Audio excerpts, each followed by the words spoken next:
যখনই আমাদের কাছে যে কোনো আপডেট আসছে আহত নিহতর, সেটা আমরা সাথে সাথে আইএসপিআর এর মাধ্যমে আপনাদেরকে জানিয়ে দিচ্ছি। গোপন করার কোনো বিষয়ই নাই, কার কাছ থেকে লুকাবো? আপনারা আমাদের দেশের মানুষ, আমরা এই দেশের মানুষ।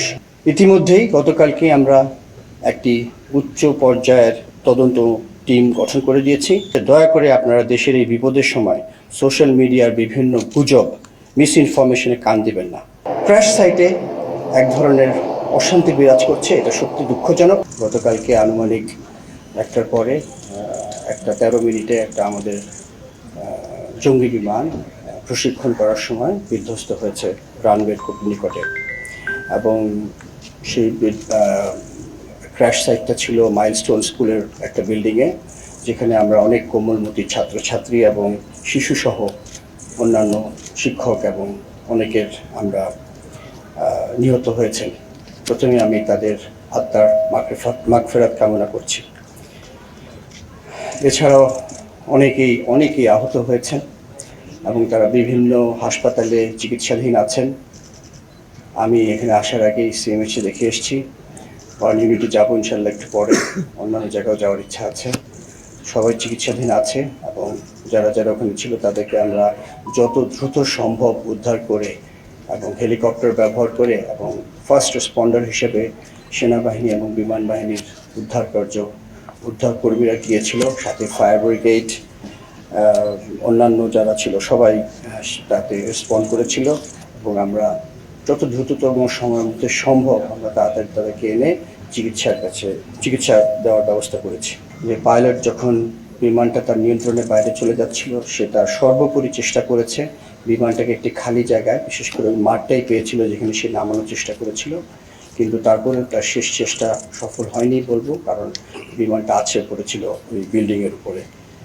কিন্তু সে সেই নিয়ন্ত্রণ রাখার জন্য বা বিমানটাকে দিক নির্দেশনা যাওয়ার জন্য যে মূল্যবান সময় দিয়েছে, তার জন্য তার যে ইজেকশন বলি আমরা, বিমান থেকে বের হওয়ার যে পদ্ধতি আমাদের, সেটা বিলম্বিত হয়ে যায় এবং তার ফলে সে তার নিজের জীবন উৎসর্গ করেছে বা সে আজকে আমাদের মাঝে নাই।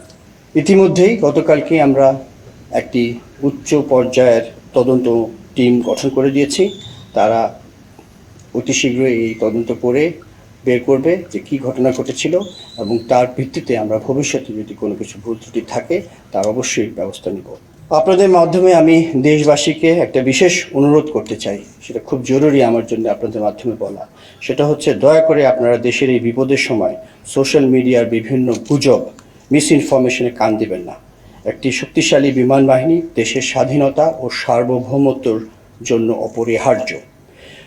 দয়া করে গুজব ছড়িয়ে দেশের সার্বভৌমত্বের এই স্তম্ভকে দুর্বল করে দেবেন না। এই মর্মান্তিক দুর্ঘটনায় আপনাদের সবার মতো আমারও হৃদয় ভেঙে গেছে। আরেকটা কথা আমি বলতে চাই আপনাদের মাধ্যমে to the international media, that the same thing which you have heard, the incident has taken place and we are doing our inquiry. It was a very sad incident. We will try our best to find out the causes, and of course we are with the people who got hurt, who got killed, who got injured. The whole country is with them, the government is with them, and Air Force and military forces will be with them till the last moment, whatever they need. Crash সাইটে এক ধরনের অশান্তি বিরাজ করছে, এটা সত্যি দুঃখজনক।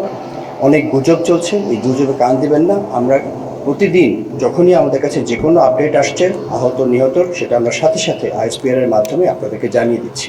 এখানে লুকোনোর বা গোপন করার কোনো বিষয়ই নাই, কার কাছ থেকে লুকাবো? আপনারা আমাদের দেশের মানুষ, আমরা এই দেশের মানুষ।